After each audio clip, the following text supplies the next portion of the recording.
d'accord, les produits de maquillage de chez Emma ont un prix très attractif, mais est-ce que ça vaut le coup? On va voir ça dans cette vidéo.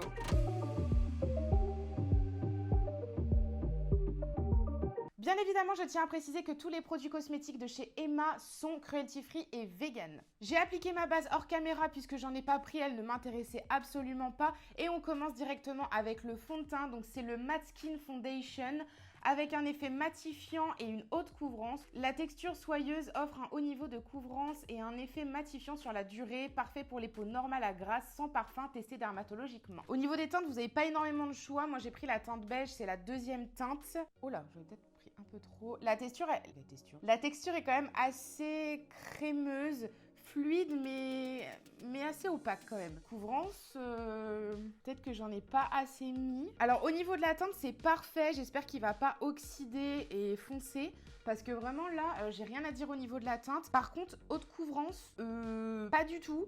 Il est pas du tout haute couvrance. Je vais en mettre une deuxième couche. Mais bon, si c'est pour s'amuser à mettre 50 couches pour que ce soit haute couvrance, bof. Je trouve qu'il a une couvrance moyenne. Il a pas du tout une haute couvrance. Ah, je suis un petit peu déçue. Je suis vraiment déçue parce qu'il promet une couvrance haute et elle est pas du tout haute, mais pas du tout. Bon, en soi, la couvrance me va parce que j'ai pas énormément d'imperfections en ce moment, mais sa promesse, c'est d'être haute couvrance et franchement, des fonds de teint petit prix, même moins cher que celui-ci, par exemple, le Matte Foundation de chez Primark est vraiment beaucoup plus couvrant.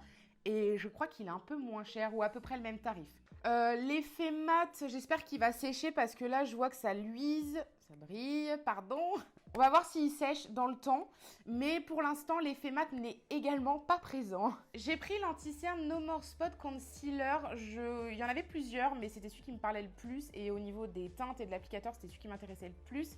C'est un applicateur, vous savez, en mousse comme ça. Il est assez biseauté. Par contre, il n'y a pas écrit sa promesse dessus, juste testé dermatologiquement et vegan.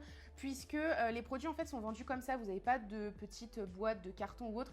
C'est très bien niveau écologie, mais du coup, on ne sait pas exactement ce pourquoi il est fait, s'il est mat, s'il est lumineux, enfin voilà, on se pose encore des questions.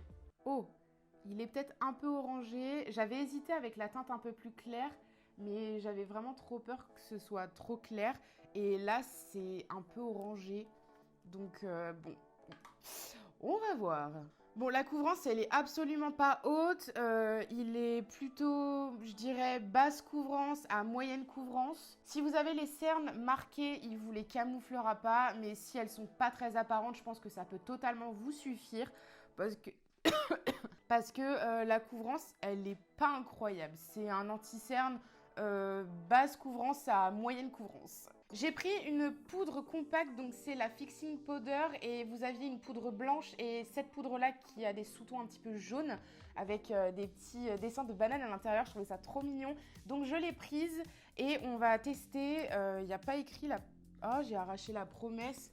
Il y avait du scotch. En fait, il y avait des scotch tout autour et quand j'ai enlevé le scotch, bah du coup, ça a enlevé tous les trucs. Je vais essayer de voir ce qu'ils disent. Alors, FR. Poudre fixante banane. Aide à fixer votre make-up.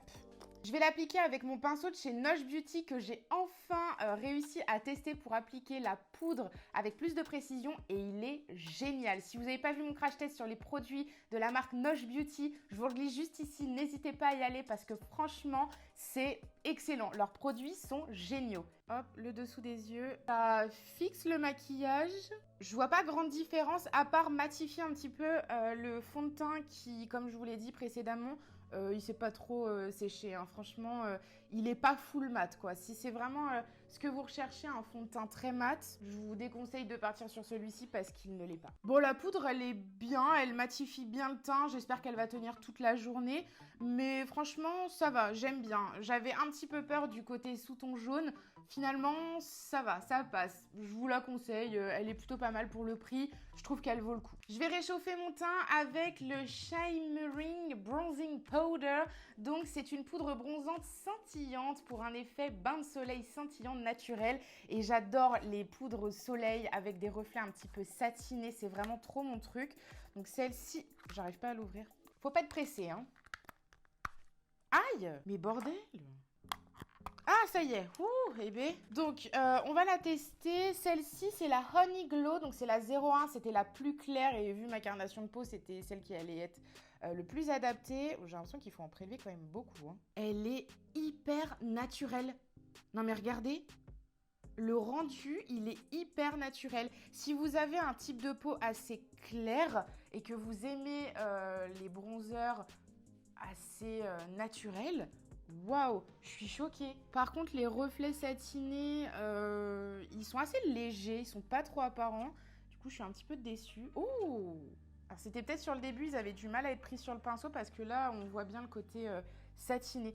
Franchement, la poudre bronzante, elle est magnifique. Mais je l'aime beaucoup. Elle est hyper naturelle. Elle vous apporte vraiment un côté bronzé, satiné. On le voit bien ici, le côté satiné. Je sais pas si on verra bien la caméra. J'en ai mis au niveau de mon nez et sous l'arcade sourcilière. Et franchement, je la trouve super jolie. Elle se fond super bien sur la peau. Elle s'applique bien. Non, franchement, les gars, foncez. Elle est trop belle. J'ai mis mon blush hors caméra parce qu'il n'y en avait absolument pas qui me plaisait dans le magasin. Il y avait très peu de choix. Si vous aimez avoir plusieurs teintes de blush, je vous recommande à fond cette palette de chez Makeup Revolution. Je crois que je l'ai payée entre 5 et 7 euros, quelque chose comme ça. Et vous avez plein de couleurs. Vous avez même 2 highlighters. Moi, je mélange parfois les couleurs pour en créer d'autres. D'ailleurs, c'est ce que j'ai fait là. J'ai mélangé le orange avec un rose un peu clair parce que j'avais envie de quelque chose un petit peu pêche. Et franchement, le résultat, il est trop mignon et ils sont hyper pigmentés. J'ai pris pour les sourcils un gel teinté, donc je sais pas trop quel rendu ça va avoir. J'ai pris donc la teinte 53 Dark Brow, parce que j'ai les sourcils quand même assez foncés. J'ai un petit peu peur du résultat. Le goupillon, il est énorme. J'ai essayé de les brosser en l'air pour voir. Franchement, c'est pas mal. Après, c'est pas le rendu exact de ce que j'aime. Moi, j'aime bien quand ils sont beaucoup plus définis les uns avec les autres. Il définit assez bien et rapidement les sourcils. Après, l'effet un peu gel et ce qui va rester, je sais pas trop. J'espère parce que j'aime beaucoup le résultat. Après, il teinte pas trop aux zones où j'ai des trous. Si vous aimez le swap brow mais que c'est trop compliqué à faire, vous n'avez pas forcément le temps et que c'est trop superficiel, on va dire, pour vous, vous pouvez tout à fait utiliser ce genre de petit ustensile. Alors pour moi, par contre, ça va pas être assez travaillé.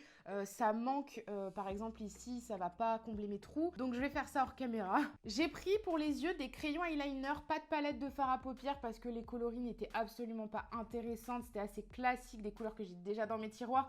Mais je me suis dit, tiens, pourquoi pas tester des crayons eyeliner. Donc j'ai pris 3 couleurs, un vert, un prune et un bleu. Alors par contre, le vert, il s'est déjà cassé. Je vous laisse regarder à la caméra. J'étais vraiment dégoûtée parce que c'était la couleur qui m'intéressait le plus.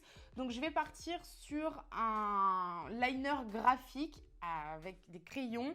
Donc on va commencer par le bleu.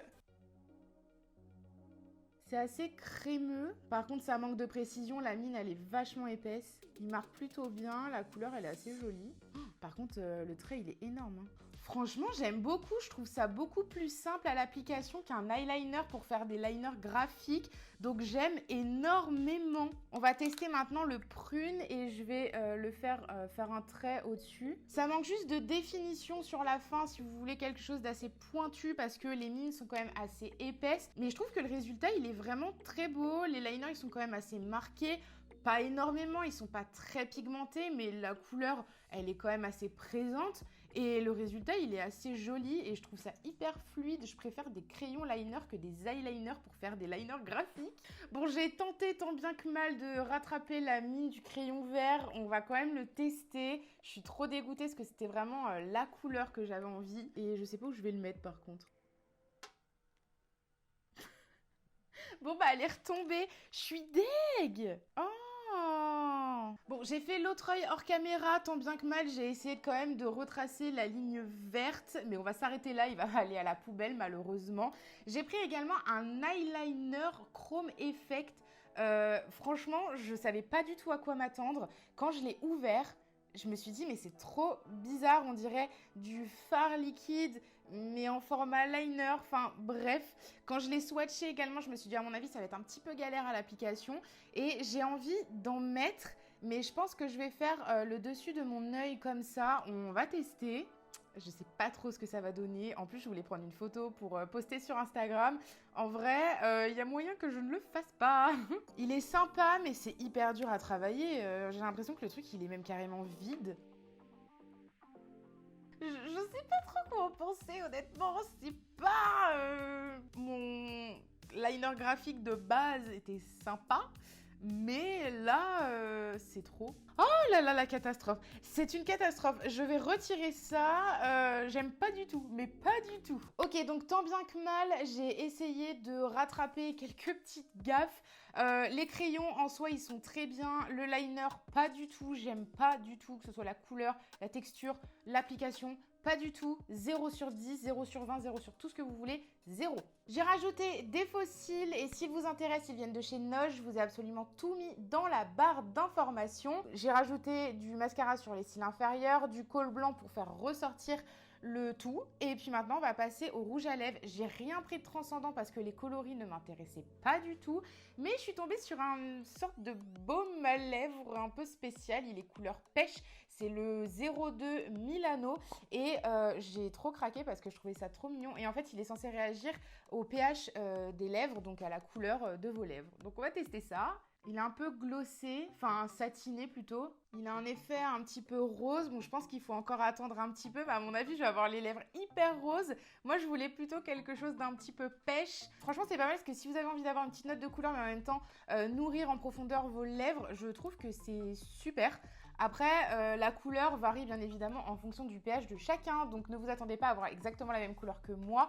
Alors, j'aime beaucoup le résultat, je vais faire une photo sur Instagram, donc si ce look vous intéresse, n'hésitez pas à me rejoindre, enregistrer, liker, commenter, faites tout ce que vous voulez. Je reste sur ma réserve concernant le maquillage. Dans tous les cas, c'est vegan, cruelty free, il y a pas mal de pépites et pour le prix, franchement, je vous dis de foncer. Ensuite, il y a forcément quelques petits produits dont je suis un petit peu déçue, notamment le crayon vert qui a rendu l'âme avant même que je l'utilise. Le fond de teint, en soi, je l'aime bien, mais je suis déçue parce que ça n'a pas du tout le rendu qu'il promet, donc je suis très très déçue. L'anti-cerne, bon, il est assez classique, pas du tout couvrant. Enfin bref, il y a du bon, il y a du mauvais, mais tout n'est pas mauvais. Voilà. En tout cas, j'espère que cette vidéo vous aura plu. Je vous remercie si vous êtes arrivé jusque-là. N'hésitez pas à me dire en commentaire ce que vous en avez pensé. Si vous aussi, vous utilisez des produits de chez Emma ou si vous comptez en utiliser. N'hésitez pas à me rejoindre sur Instagram, sur TikTok, puisque je suis très très active et je vous fais plein de gros bisous et je vous dis à la prochaine. Ah oui, et n'oubliez pas, le plus important, abonnez-vous sur YouTube.